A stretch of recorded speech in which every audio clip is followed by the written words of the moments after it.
السلام عليكم ورحمة الله وبركاته. اللهم صل وسلم وبارك على سيدنا محمد أفضل الخلق وعلى آله وأصحابه أجمعين. أهلا وسهلا بكل مشاهدين من كل مكان. أحب أرحب بكم. معاكم رانيا من قناة بيتي ومطبخي سر سعادتي. النهاردة بقى رجعت لكم في يوم جديد وفيديو جديد، يا رب أكون عند حسن ظن الجميع. انا بقى رجعت بيتي يومين كده عشان اخد ملابس، يعني زي ما قلت لكم، وبعدين راجعه تاني لعيال اختي بقى عشان مامتهم مسافره. فمش هقعد طبعا من غير اكل بقى، فانا صورت معاكم فيديو قبل كده، يا رب يكون عند حسن ظن الجميع ويكون عجبكم. ولو عجبكم قولوا لي، برده ما عجبكمش برده قولوا لي، يعني تحبوا اكرر التجربه دي تاني ولا بلاش. النهارده بقى حبيت اعمل معاكم بقى اكل. تعالوا نشوف روتيننا النهارده في المطبخ. هنغدى ايه النهارده؟ هعمل غدا بسيط كده مع بعض. تعالوا نشوف هنتغدى ايه. بس الاول بقى هشرب كوبايه نسكافيه بعد ما فطرت عشان اعرف اظبط دماغي ونبتدي مع بعض الروتين. يلا بينا بقى نشوف ايه كوبايه النسكافيه هنعملها ازاي. هنبتديها مع بعض وبعدين نشتغل في الروتين بتاعنا. بس قبل ما ابدا الفيديو معاكم بقى، ولو لسه ما اشتركتوش في القناه انزلوا اعملوا اشتراك وفعلوا زر الجرس، اختاروا كله عشان يوصلكم كل جديد، وتابعوا الفيديو للاخر. لو عجبكم ما تنسونيش في لايك وكومنت حلو كده يفرحني ويسعدني.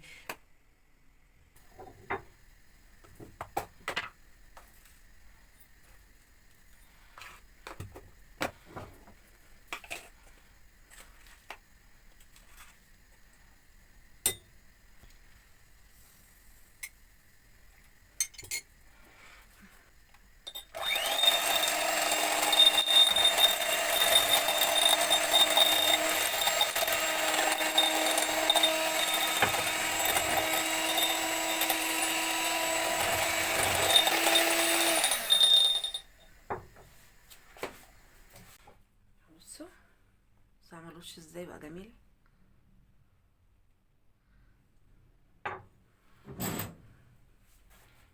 هنا كنت غاليه اللبن.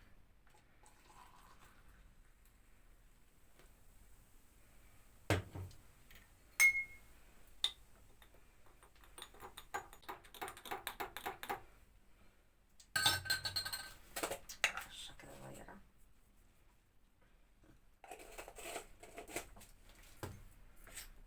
تعالوا نشرب احلى كوبايه نسكافيه.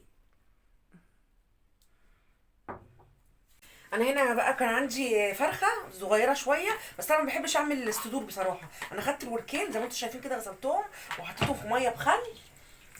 والكبد والقوانص انا بحبها والقلب. وهنا حطيت حله صغيره كده فيها ميه، وهنزل بقى بالوركين. انا بحب ايه بصراحه الوراك اكتر من الصدور يعني. فانا شلت الصدرين وقلت اطبخ بقى الوركين. الصدور ممكن اعمل بيها اي اكله تانية يعني.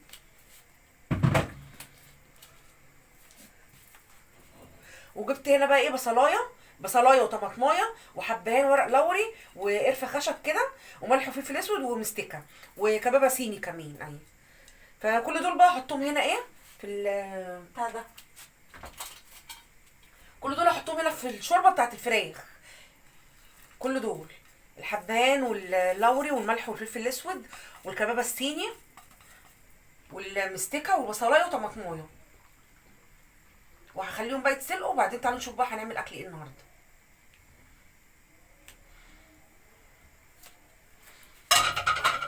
خليهم بقى كده ايه على النار لحد ما يتسلقوا. هنا بقى محضره كوبايه رز عشان اعملها وخلصت. طلعت الفراخ اهو من الشوربه وحطيت عليها ملح وفلفل اسود ولسه بقى هحمرها دلوقتي. وهنا بقى معايا ايه؟ معايا القلقاس ده انا كنت مفرزاه في الفريزر، بس مش غسلاه ولا حاجه.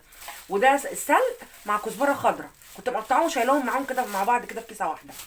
وانا بقى مش هغسل القلقاس، انا بشيله من غير ما اغسله وهحطه في الشوربه برده من غير ما اغسله. يا دوبك ده على قدي يعني، مش كتير، انا مش عايزه كتير. وهوريكم بقى هعمل ايه القلقاس ازاي دلوقتي النهارده. وغسله الرز ده ومحضراه والفراخ هحمرها. انا هنا بقى صفيت الشوربه وخدت منها جزء صغير عشان انا مش هعمل القلقاس كتير، انا هعمل شويه صغيرين، فخدت على قد القلقاس اللي انا هعمله.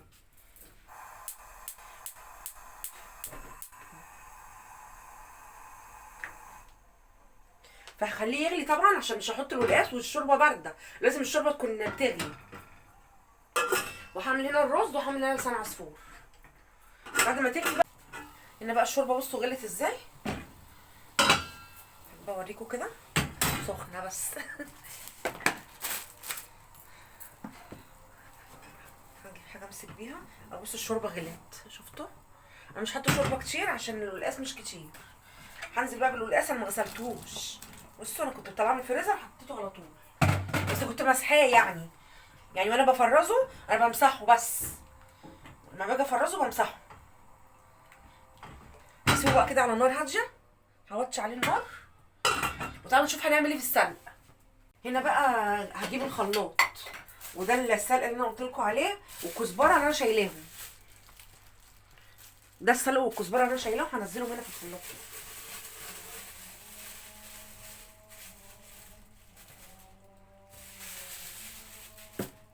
واحط عليهم شويه شوربه، بلاش الميه، يعني معلقتين شوربه كده صغيرين، مش كتير كمان.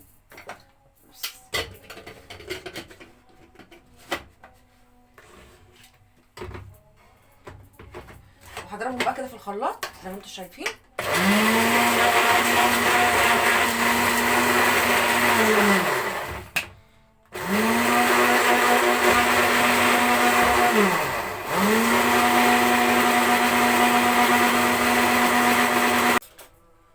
هنا بقى هجيب مصفى كده بعد ما ضربت السلق زي ما انتم شايفين. هجيب مصفى كده صغيره زي دي كده، ولا اي، المهم تكون مصفى يعني صغيره عشان اصفي الميه بتاعته كده.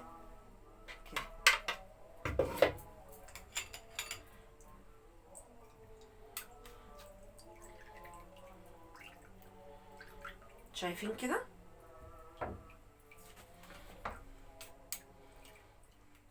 دي طريقتي في القلقاس بقى بصراحه، واسهل طريقه.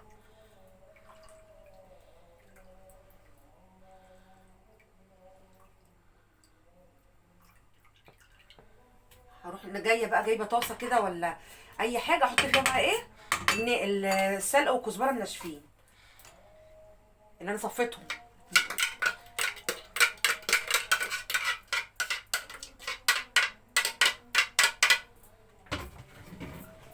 فاضل شويه كده هصفيهم برضو.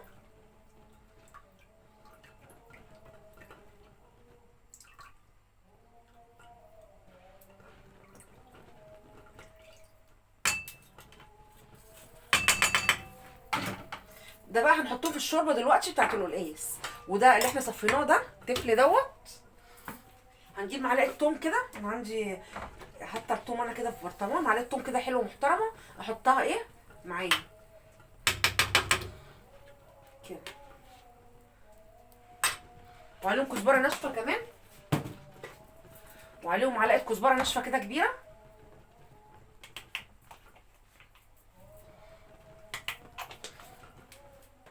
يبقى هنا السلق بعد ما صفيناه حطينا التفل هنا هو والكزبره، السلق والكزبره ضربناه في الخلاط معلقتين شوربه وصفيناه، خدنا الميه بتاعته. دلوقتي هنحطها مع القلقاس. وهنا حطيت معلقه توم كبيره مفرومه على كزبره على السلق اللي انا صفيته له التفل اهو، على معلقه سمنه كده محترمه.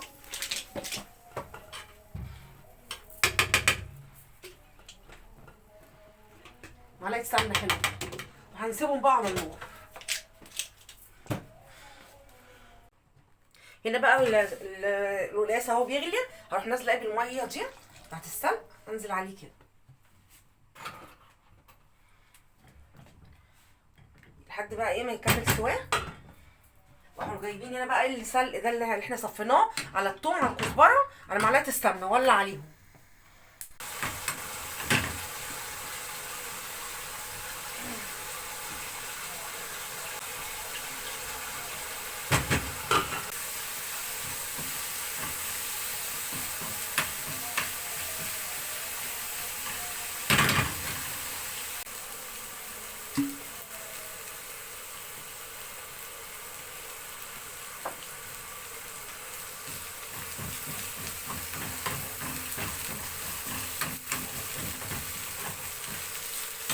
هنا بقى القلقاس خلاص قرب يستوي اهو زي ما انتم شايفين. هوريكم بس لونه بعد ما حطيت بقى ايه الميه بتاعت السلق. بصوا لونه بقى اخضر ازاي. هنا بقى عاوزه اقلب بقى السلق كويس قوي لحد ما يتحمر، يبقى محمص كده يعني مقرمش. هو مع الثوم مع الكزبره الخضراء مع معلقه سمنه كده محترمه زي ما انتم شفتوا، وتفضلي تقلبي بقى لحد ما تلاقيه مقرمش كده معاكي. دي طريقتي بقى في القلقاس، اسهل طريقه. تفضلي تقلبي تقلبي كده لحد ما تلاقيه محمص خالص ولونه بقى غامق. لسه كده لونه فاتح، يعني ما تحطيه كده، لا انا عايزاه يغمق كمان تاني ويبقى مقرمش كده لما يتحمص خالص، مش دلوقتي. لسه في ميه وطري، ينشف خالص، خليه لحد ما ينشف. الله على الريحه بقى، الله على الريحه، الله.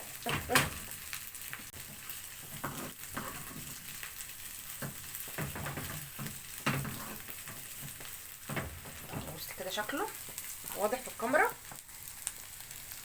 عايزاه انا بقى مقرمش خالص.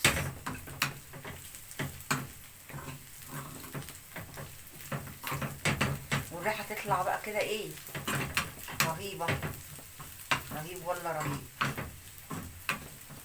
كل ما تغمقيه كل ما يطلع بقى القلقاس معاكي ايه، اللون المظبوط.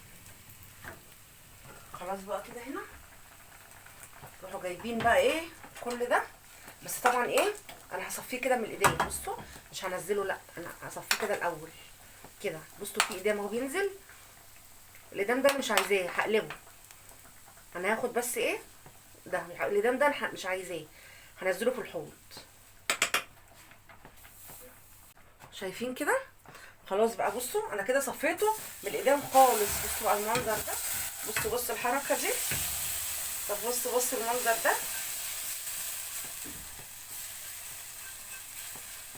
بس كده خلاص، كده القلقاس خلاص خلص. بصوا بقى لونه بقى وجماله. والقلقاسيه تمسكيها كده تلاقيها اتهرت، تمسكيها في ايدك كده تجسي عليها. بصوا مش مستحمل، استوى خلاص اهو. هو كده القلقاس خلاص استوى، وحطينا له الطشه بتاعته بتاعت التوم والسلق. وبقى بصوا شكله عامل ازاي. دي طريقتي بقى في القلقاس، جميله وسهله وبسيطه. انا مش عامله كتير عشان ما عنديش حد. تعالوا بقى نكمل بقيه الاكل بتاعنا. هعمل الرز والشوربه اللسان عصفور وحمر الفراخ. شفتوا القلقاس بصوا جميل ازاي. بصوا ولونه جميل. بقى حله فاضيه كده، هاخد قطعه زبده حلوه كده محترمه، دي كبيره قوي.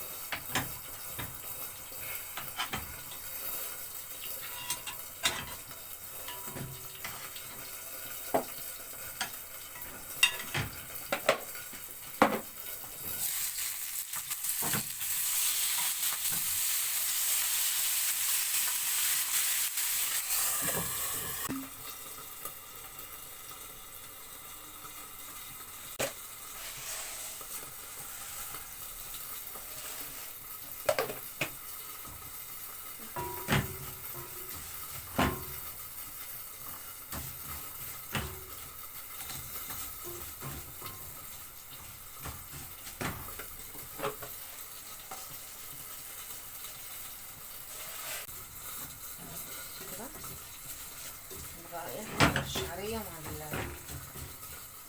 كويس قوي. لازم تبقى ذهبي كده برضه، الشعريه لازم تبقى ذهبي كده. الرز وانزل بقى اجيب كوبايه الرز كده.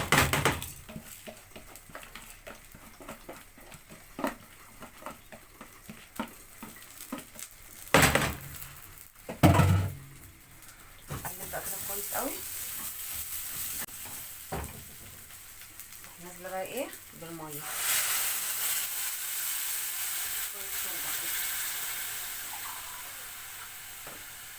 نص كوبايه شوربه ولا حاجه.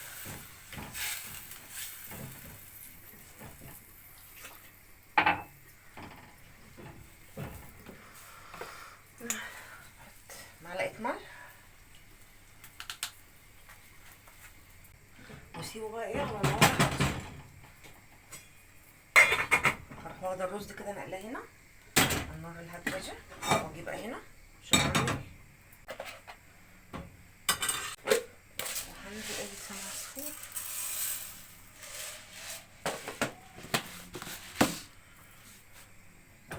واقلب. افضل اقلب فيه كده لحد ما يغمق ذهبي غامق. متقلقيش عادي. دي بتبقى في المكرونه لسان عصفور كده وتقلبي كده لحد ما يبقى اللون الذهبي ده الجولد كده زي ما انت شايفه. ما تقلقيش وهي كده ما اتحرقتش. تروحي نازله بقى بالشوربه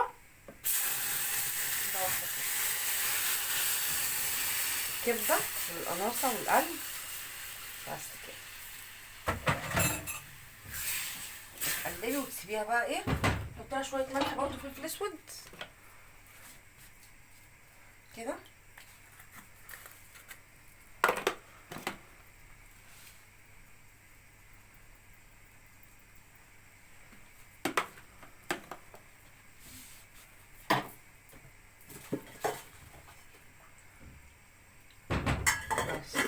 بس سيبيها بقى لحد ما يستوي. ده بقى كان غدايا النهارده. شايفين بقى القلقاس لونه، بصوا عايزه اوريكم القلقاس عامل ازاي. والرز بصوا الرز مفلفل خالص وقع حتى، والشوربه. وهنا عندي برتقان بقى وحاجه وبعد ما اكل احلي بيه. وده بقى كان غدايا النهارده. يا رب يكون عجبكم ويكون عند حسن ظن الجميع. ولو الفيديو عجبكم بقى والقناه عجبتكم ولسه ما اشتركتوش في القناه، انزلوا اعملوا اشتراك وفعلوا زرار الجرس، اختاروا الكل عشان يوصلكم كل جديد. ولو وصلتوا معايا لنهايه الفيديو وعجبكم ما تنسونيش في اللايك وكومنت حلو يفرحني ويسعدني. وبكده اكون وصلت معاكم لنهايه الفيديو. وانتظروني بقى في فيديو جديد ان شاء الله، واقول لكم باي باي مع السلامه. اتفضلوا معايا.